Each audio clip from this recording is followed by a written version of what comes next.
Have you ever opened Netflix, scrolled for 15 minutes, sighed dramatically, and then clicked the same show you've already seen 3 times?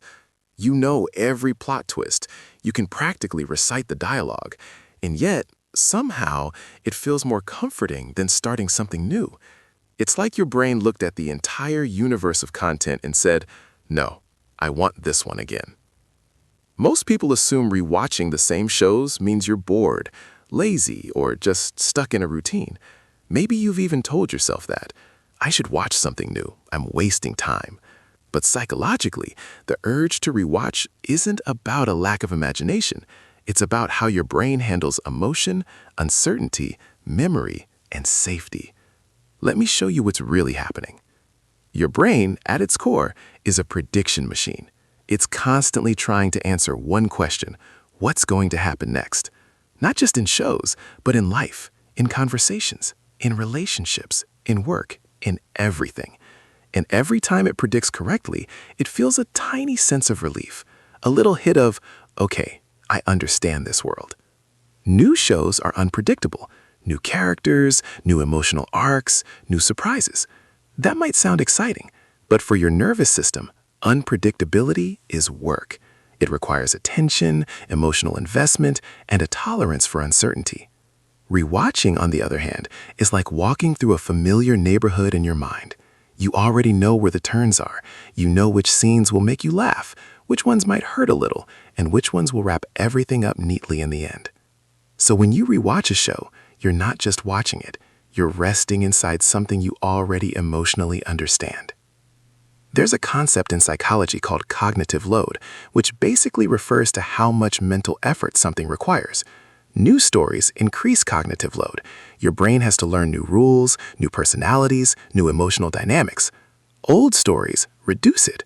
You already have the mental map, so instead of working hard, your mind can relax, drift, and just exist. That's why rewatching feels so good when you're tired, stressed, or emotionally overloaded. It's not entertainment, it's regulation. Think about it. When life feels chaotic, uncertain, or overwhelming, what do you crave most? Not excitement, not novelty. You crave stability. You crave something predictable, something that doesn't demand anything from you, something where nothing can go wrong because it already went wrong and resolved itself 3 seasons ago.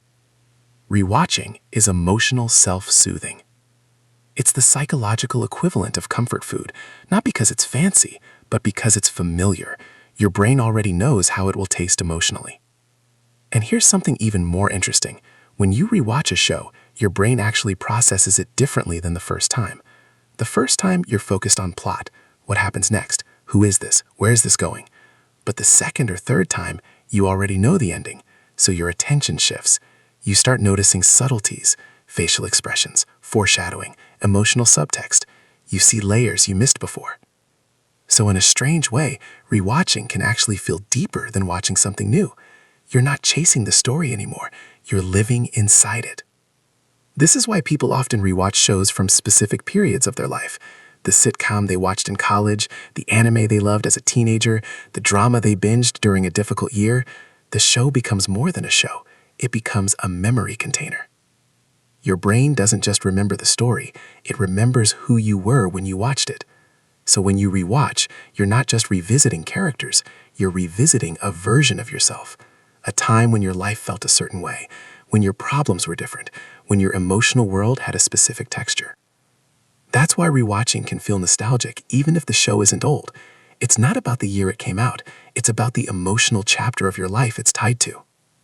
There's also something called parasocial attachment. It's the psychological bond we form with fictional characters.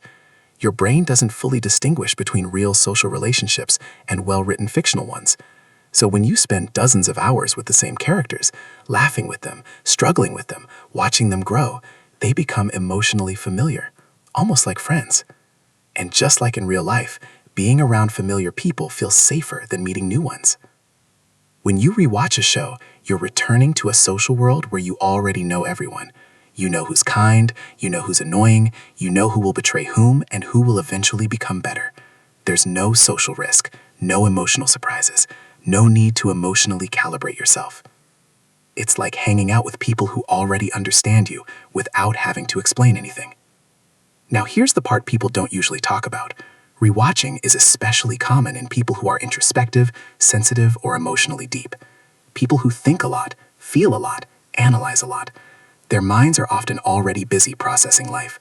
So when it comes to entertainment, they don't want more complexity. They want emotional grounding. They want something that feels like a psychological home base. And sometimes, rewatching isn't about the show at all. It's about avoiding something else. New stories force you to emotionally engage, to feel new things, to confront unfamiliar themes. But if you're already dealing with a lot internally, your brain might quietly say, I don't have the capacity for new emotions right now. Let's stay with the ones we already know. This doesn't mean you're stuck. It means your nervous system is tired. Rewatching becomes a form of emotional minimalism. You're reducing input to protect your mental energy. And honestly, in a world where your brain is constantly bombarded with news, notifications, opinions, responsibilities, and expectations, choosing familiarity is a very rational psychological strategy. It's not laziness, it's conservation.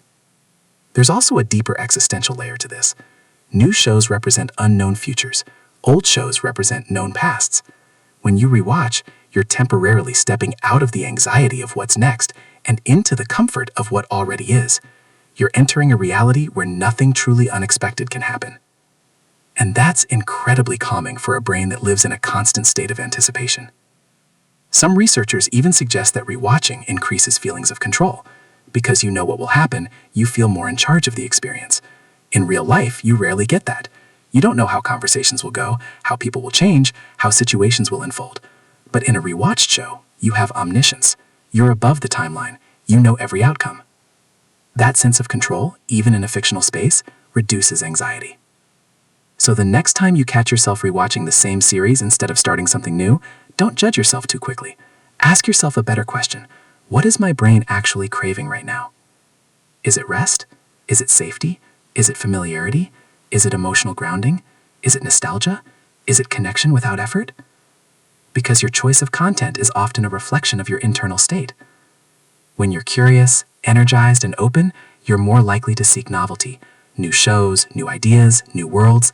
But when you're overwhelmed, reflective, or emotionally saturated, you're more likely to seek the known, the familiar, the already understood.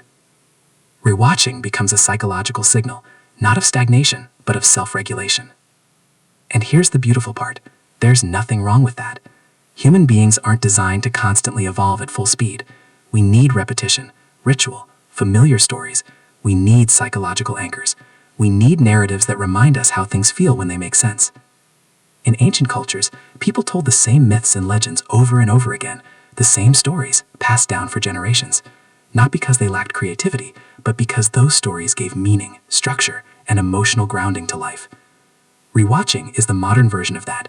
It's you returning to your personal myths, your emotional reference points, your internal library of meaning. So maybe the psychology of people who rewatch the same shows isn't about being stuck in the past. Maybe it's about having a mind that values emotional coherence over constant stimulation, a mind that knows when to explore and when to rest. And maybe instead of forcing yourself to always consume something new, you can see rewatching as a form of psychological care, a way your brain says, I need something gentle right now, something known, something safe. Because sometimes growth doesn't look like chasing new experiences. Sometimes growth looks like returning to familiar ones and seeing them with new eyes. If this made you think about your own rewatch habits, I'd love to know which show is your psychological comfort zone, the one you always go back to. And if you want to keep exploring how everyday behaviors reveal deeper patterns in the mind, you're already exactly where you need to be. Just stay curious. Your brain is telling you more than you think.